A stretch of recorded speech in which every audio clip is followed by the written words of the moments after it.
મિત્રો અવારનવાર આપણે માધ્યમિક શાળા, ઉચ્ચતર માધ્યમિક શાળાઓમાં, કોલેજોમાં, પ્રાથમિક શાળાઓમાં દરેક જગ્યાએ વિઝિટ કરીએ છીએ અને ત્યાં જઈને મુલાકાત લઈએ છીએ કે કયા પ્રકારનું શિક્ષણ આપે છે, કઈ રીતે સ્કૂલોનું સંચાલન કરે છે, સંચાલકો કઈ રીતે શોષણ કરે છે, બધું જ આપણે વિઝિટ કરવા માટે જતા હોય છે અને શું ચાલે છે સ્કૂલોમાં ખાસ કરીને એ તપાસ કરવા માટે જઈએ છીએ. ત્યારે દોસ્તો એક છંદવાણા સ્કૂલ માધ્યમિક અને ઉચ્ચતર માધ્યમિક સ્કૂલમાં આપણે ગયા. એ શાળામાં જઈને આપણે વિઝિટ કરી. અમુક વાલીઓની ફરિયાદ પણ હતી કે આ માધ્યમિક શાળામાં, ઉચ્ચતર માધ્યમિક શાળામાં એડમિશનના નામે ડોનેશન લેવામાં આવે છે, એડમિશનના નામે પૈસા ઉઘરાવવામાં આવે છે. અલગ અલગ ધોરણ પ્રમાણે અલગ અલગ પ્રકારનું ડોનેશન માગે છે, એટલે કે એડમિશન ફીસ માગે છે. તો ક્યારેક ક્યારેક કોમ્પ્યુટર ક્લાસ એટલે કે કોમ્પ્યુટરના વિષયનો અભ્યાસ કરવા માટે એમ કરીને પણ પૈસાની ઉઘરાણી કરવામાં આવે છે. ત્યારે આપણે પ્રેમથી એક અઠવાડિયા પહેલાં એમની ત્યાં જઈને મુલાકાત કરી, એમના ટ્રસ્ટીઓને મળ્યા.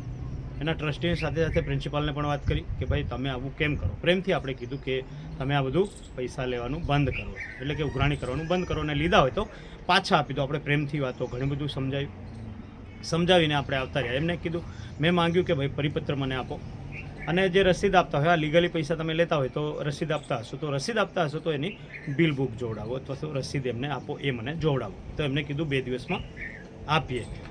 તો હવે મિત્રો 2 દિવસ થયા, મેં ફોન કર્યો પ્રિન્સિપાલને, ફોન ઉઠાવતા નથી. બીજા દિવસ ફરી ફોન કર્યો, ફરી નથી ઉઠાવતો. મેસેજ કર્યો વોટ્સઅપ, તો એમનો મેસેજમાં પણ કોઈ જવાબ નથી આપ્યો.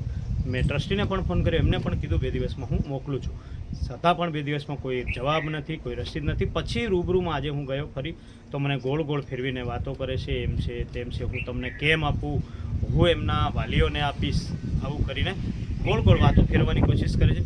અને મિત્રો, તમે કઈ રીતે પરમિશન લઈને આવ્યા કે કઈ રીતે આવ્યા, આ બધી ચર્ચાઓ કરે છે, મને બ્લેકમેલ કરવાની કોશિશ કરે, અમારા સાથે આડીઅવળી વાતો પણ કરે છે દોસ્તો. અને એ નેતાઓની ધાક ધમકીઓ આપે છે, નેતા દ્વારા વાતો કરવાની કોશિશ કરે છે, ઘણા બધા આવા પ્રયાસો કરે છે.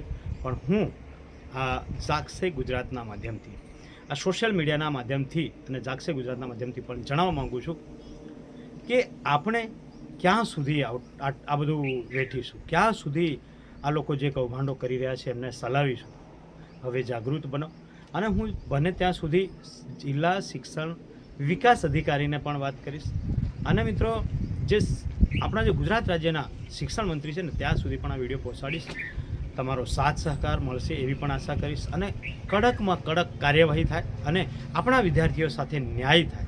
અને ન્યાય મળે તો આપણા વાલીઓ પણ જાગૃત થશે, બીજી સ્કૂલોમાં પણ ખબર પડશે. તો બિલકુલ આને ધ્યાનમાં લેવાની જરૂર છે. આપણે જો નજરઅંદાજ કરીશું તો આ લોકોની તાકાત વધતી જશે. તો આમની તાકાત એમની તોડવા માટે, એમનો આ બધા કૌભાંડો રોકવા માટે ખાસ કરીને જિલ્લા શિક્ષણ અધિકારી એમને હું નમ્ર વિનંતી કરું છું, નમ્ર અપીલ કરું છું, કડકમાં કડક પગલાં લે અને આ જે ચાલતા ધંધાઓ એમના એ બંધ કરે, એવી હું આશા અને અપેક્ષા જિલ્લા શિક્ષણ અધિકારી પાસે રાખું છું. અને ત્યાં સુધી પણ આ વિડીયો જિલ્લા શિક્ષણ અધિકારીથી લઈને ગુજરાત રાજ્યના શિક્ષણ મંત્રી સુધી આ વિડીયો પહોંચાય એવી પણ હું આશા કરું છું. જેથી વધુમાં વધુ આ વિડીયોને શેર કરજો દોસ્તો. અને પૂરા વિડીયોમાં મામલો શું થયો, કઈ રીતે પૈસા લોકો પડાવે છે ને, એ બધું જ, અને મારી સાથે કઈ રીતે એ લોકોએ ચર્ચા કરી, મને કઈ રીતે જવાબ આપ્યા, એ બધું તમને આ વિડીયોમાં જોવા મળશે. જેથી બન્યા રહેજો, પૂરો વિડીયો જોજો મિત્રો. તમે મને દેખો, તમે 2 દિવસનો ટાઈમ માંગેલો, અમે અઠવાડિયા પછી એટલે આના તો પણ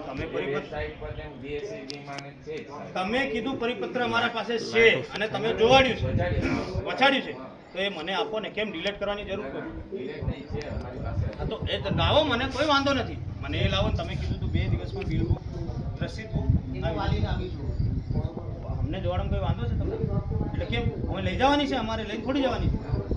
એટલે કેમ નહીં જોવાડો? કેમેરા વાલીને કેમ તમે અમને કેમ નહીં જોવાડો? અધિકાર નથી અમારો? એ વાલીને નહીં, તમે મને આપવું પડશે, રસીદ જોવાડવી પડશે. એ કીધું એ બાબત નહીં, કહેવાવાળા ફરિયાદીને હું લઈને નહીં આવું, બરાબર? એ બધી બાબતો મારી પાસે પુરાવા ઘણા બધા છે. તમે આડી વાત કરો નથી, હું પ્રેમથી પૂછી રહ્યો છું. તે દિવસ તમે કીધું કે સફાઓ નાખી છે, હું આપી દઈશ 2 દિવસ. આજે અઠવાડિયું થયું છે, સોમવારની વાત છે, આજે સોમવાર થયો છે. હવે તમે પાછી વાત આ કરો છો બરાબર, પછી હું જિલ્લા શિક્ષણ અધિકારી સુધી વાત જાહે, આ બધી વાતો આગળ પહોંચાડી તો વાંધો નથી ને, અમને કોઈ વાંધો નથી, બોલી જાઓ, વાંધો નથી ને ના. એટલે હા તો બસ વાત સાંભળો, આ બાજુ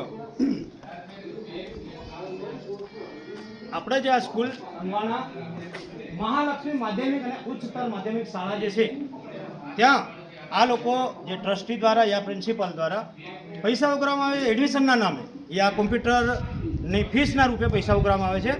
કંઈક ને કંઈક રીતે આ લોકો આપણી સમાજ કે કોઈ પણ સમાજના બાળકો અહીંયા ભણતા હોય છે એમના પાસેથી પૈસા ઉઘરાવવામાં આવે છે. અને એનો અમે સાંભળ્યું, ઘણા વાલીઓએ રજૂઆત કરી છે કે ભાઈ આ શાળામાં આવું ચાલી રહ્યું છે, આ સ્કૂલમાં આ બધા કૌભાંડો ચાલી રહ્યા હતા. તો અમે આવ્યા, આગળ પણ મુલાકાત કરી, આગળ ગયા સોમવારે એટલે કે આજે અઠવાડિયું થયું, એ વખત પણ એમને સમજાવ્યા પ્રેમથી. અમે માંગ્યું, પરિપત્ર માંગ્યું કે ભાઈ મને પરિપત્ર આપો, તો એમને કીધું છે મને વંચાયું, પણ એમને મને વોટ્સઅપ કરો. તો પ્રિન્સિપાલને મેં વારંવાર 2 દિવસ લગાતાર ફોન કર્યા, મેસેજ કર્યા, છતાં પણ મને મોકલ્યું નથી. અને આજે ફરીથી રૂબરૂમાં હું આવ્યો છું પરિપત્ર લેવા માટે. અને જે એ લોકો પૈસા જે ઉઘરાવીની રસીદ આપતા હોય તો એ રસીદ બુક પણ જોવા આપણે તૈયાર છે, તો એ પણ આપવાનું ના પાડી રહ્યા છે.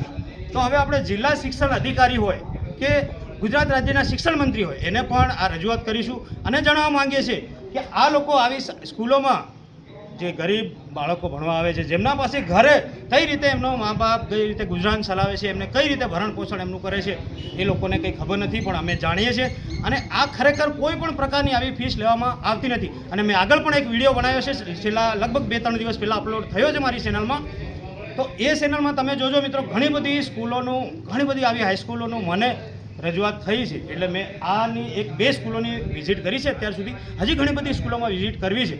પણ આ લોકો હજી સુધી, આ ટ્રસ્ટીઓ અત્યારે અહીંયા જે ઊભા છે, જે સાહેબ તમને જોવાય છે ટ્રસ્ટી છે, જે પ્રિન્સિપલ અત્યારે અહીંયા જ હતા, તમે વિડીયોમાં આગળ જોયું હશે, એ અંદર ગયા છે, પણ એમના દ્વારા કોઈ પણ પ્રકારનું એક સારો એવો જવાબ મળતો નથી મિત્રો.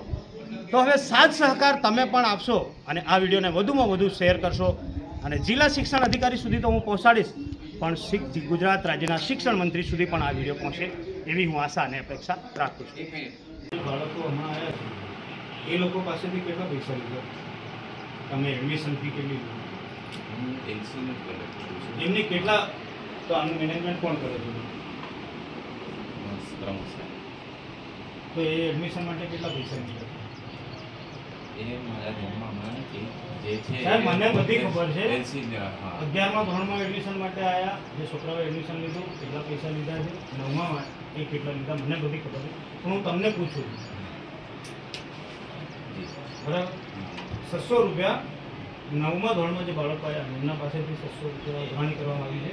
અને એ 600 રૂપિયા અમુક લોકો કોઈક એવા નામચીન વ્યક્તિ હોય એવાના કોન્ટેક્ટ થયા છે, એ લોકો પાસેથી નથી લીધા. આ વાત બી છે. અને પ્લસમાં 11મા ધોરણવાળા પાસેથી 1500 કે 2500 લગભગ એટલા કઈ લીધા છે. એ પૈસા કઈ રીતના લીધા છે?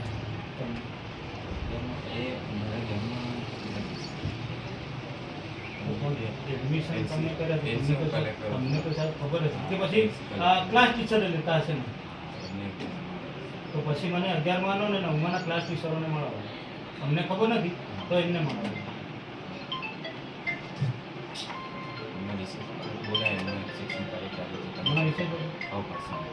કેટલા વાગે? હાલો. કઈ નહીં.